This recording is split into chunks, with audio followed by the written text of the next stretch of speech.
I've been feeling brand new, soaking in purple bath water. I'm the red to your blue, red to your blue.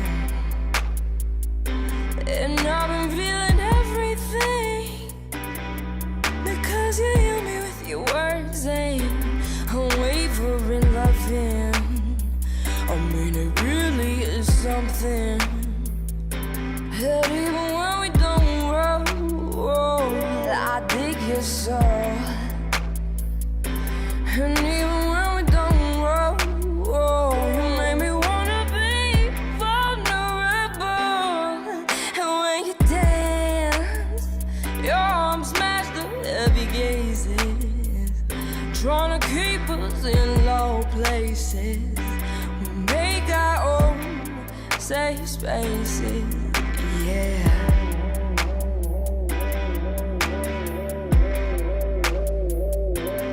I've been feeling brand new, soaking in purple bath water. I'm the red to your blue. This is LUVCHILD, and I'm so thrilled to be joined by the acclaimed singer-songwriter-producer LUVCHILD. LUVCHILD, it is so nice to meet you. Nice to meet you too. Thank you for having me, Will. Oh my God, thank you for being here. And I'm so excited that the audience just got a little sneak peek of your incredible talent with Safe Space. Listen, talk to me a little bit about how that song came about for you. And then also the music video. What was the impetus behind it all?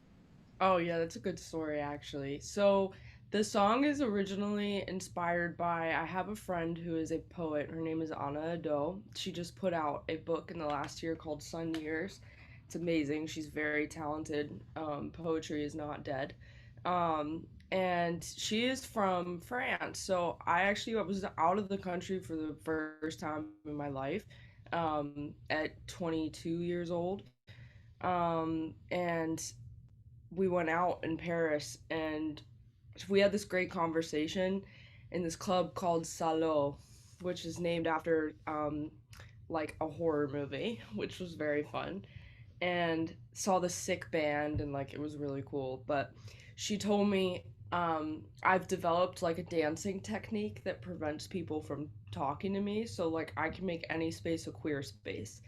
And and I was like, okay, show me. And she was like, just like went in. I can't. So yeah, so like the imagery of like the purple bath water and stuff had been like some poems that I had asked her to send me some of her poems physically so I could tack them up on my wall whenever she was gone. And then that night I just thought it was like I started getting the melody in my head like when we got home that night. And then I started writing it with a voice memo one day that she was at class and I was just like putzing around Paris by myself. As one does, putzing around Paris, writing in your notes section. It was pretty cool. I'm not That is gonna so lie. romantic, LUVCHILD. It's pretty cool. I know, but it was also really cool because it was like, I don't know. I was feeling very empowered by like, I think when you're queer, there are so many less scripts on like how your life is gonna go. That's right. So I was feeling particularly empowered by like just like having this special like intimacy and bonds with friends that were lifting me up so much at the time that I wanted to just make like this anthem of, I'm LUVCHILD, I write a lot of love songs, and I really wanted like just this anthem of like friendship. And you know I think it was also around the time that He Who Shall Not Be Named got elected in 2016. And I saw this graphic go around Instagram that was like, I want a dyke for president, like I want a trans person for president. It was a poem by somebody. It's like a pink screenshot. I'll send it to you later. And it was like, kiss your friends' faces, like tell people that you love them. And I just like loved the whole vibe. And I loved that my friend was like, I will dance as hideously as I need to be able to dance out in public. Like I will take this space. See, this is what I love about you, it as my LUVCHILD. own.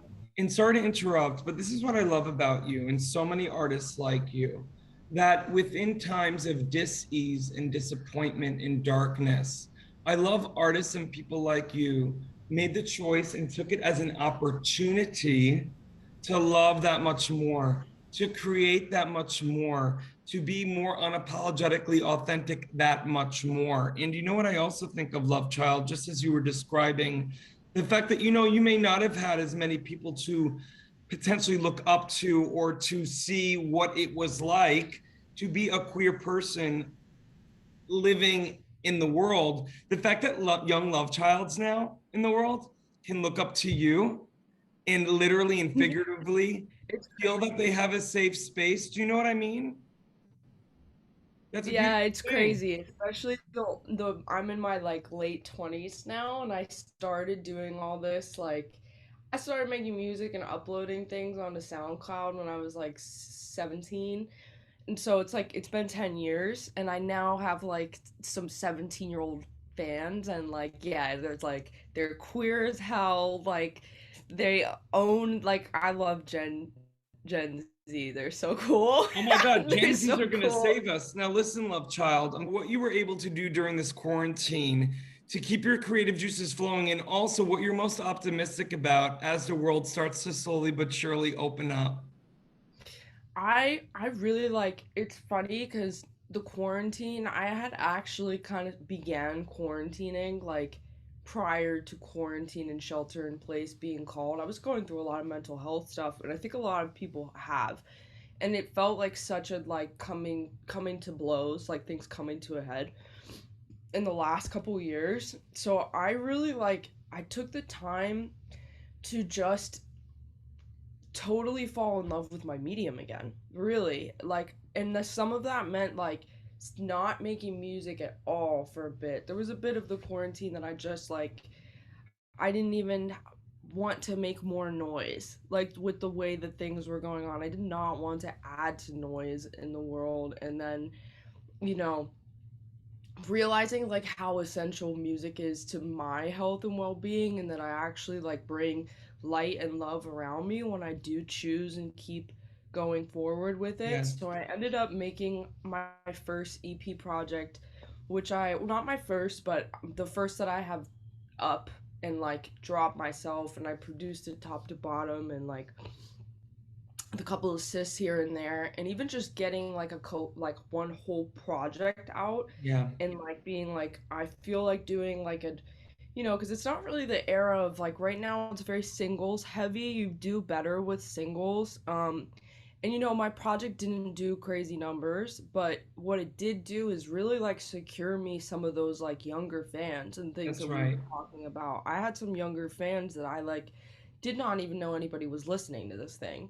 Um, Come to me and tell me like, and I was really thinking about, you know, kind of the stuff that I was going through. I had like come out of like a number of like just like a lot of stuff, family rejection around being queer, coping with mental health stuff, like the dystopian feelings of the world, like reckoning with like why you have like toxic themes like keep popping up in your life. So it was a heavy project. It was heavy, and I called it Irish Exit because I'm an Irish Catholic girl from Pittsburgh. And you know, an Irish exit is to leave without saying goodbye because you're a little bit too like you're a little too effed up basically to stick around.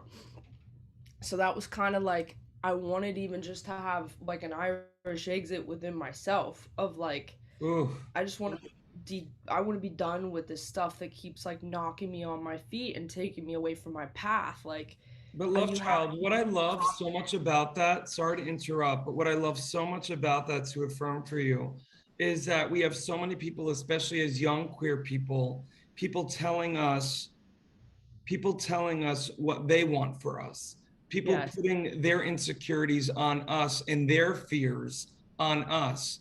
The fact that you did an Irish goodbye or Irish exit on that younger self who may have listened maybe far too long you got to it those perfectly. people's expectations, it makes me so optimistic that you are going to continue to be a guiding and shining light for the young Wills of the world and the young love childs of the world who didn't find or have a safe space. I hope so, and some of it involves like having to tell the ugly truth sometimes, you know? Like I felt like I almost felt like oh God, what have I done? Like I just felt like it was too heavy. I shouldn't have put in such a heavy year. I shouldn't have dropped such a heavy load of work. And then I really had like young queer people be like, here are all the like they heard themes that I wasn't even explicit about, and I Right. couldn't believe the like the soul communication Well, that's involved the in thing. that. It's a universe. And this is what I'm so excited about you, Love Child. And this is my final question for you. And first and foremost, I want to also just say, for more on the incredible Love Child, you can read more about it right below this video. Is the fact that I love that.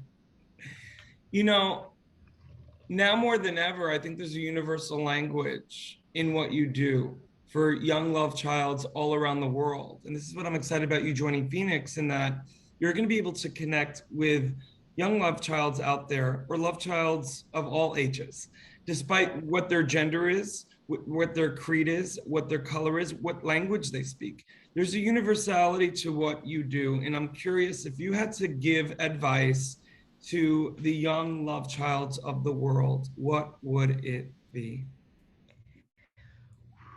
What would my advice be? You know, I think my advice, honestly, would be like those days that you just cannot, and those days that you just feel beat and defeated. There's a lot to be said about like we live in a capitalist society. Like we are not encouraged to take breaks enough as like you got to take a break sometimes. You got to just pause and like think about not even think, just rest. Like I think there's been a which athlete was it that like Step Simone, right? Simone Oh, Simone Biles Biles, back there's from Naomi Osaka. I mean, a lot of art, yes. a lot of it's they are they in, you know, and thank you, by the way, for being vulnerable about talking about mental health. You know, they are showing that actually mental health isn't a weakness, and as you are too, it is a strength to call it out and take a break. Yeah, like your lifetime is like you have to see it as a more holistic thing than That's just like right. the get in the bag, get into the next weekend, like get into the next like adventure you're about to have, like getting, you know, you have to sometimes just like give yourself the benefit of like my body saying no. Like I actually feel like just sleeping all day today. Like sometimes it's necessary and sometimes it's the best thing that you can do for yourself. And I think that we just have such a we're slowly coming out of like this hustle culture kind of era of the Yeah, last 10 years, and people are really like the pandemic has had people really waking up about like do we all live to work or do there we it is. work to live, you There it know? is. So I Well, think that's what I would encourage because my perfectionist tendencies as a young person kept me from seeing that. And I really think that I almost like quality versus quantity is important, and you can't sit and wonder like what you would have done better, but I was going like balls to the walls at all times, and I burnt myself out and I had to take a big break in my mid 20s, and like the confidence coming back grew a lot slower. And I wish I had taken more hmm, breaks periodically and given yeah, myself like radical acceptance. that's So that's beautiful. what I would encourage young people to think about, especially because when you're young, we have it slated in this culture in the society that you have to make all these decisions at the time, like in your late teens, really, you have to decide a lot of things about the trajectory of your life, it feels like. And I would just encourage people to be more open with themselves and like give themselves more benefit of the doubt and possibility than that. There's more life beyond like just your late teens and early That's 20s, you right. know? Amen, love child. Well, listen, I could speak with you all day, but I'm so grateful for the time you took today. And I can't wait to speak with you soon. And I'm happy that we're connected now. Yeah, I'm so excited to see everything that you've got going on. I followed you on Instagram. I've been very interested about what's going on in the stage world, especially since the world is opening back up. So you got to keep me in the loop. You bet, baby. Talk to you soon. Bye. Talk to you soon. Bye.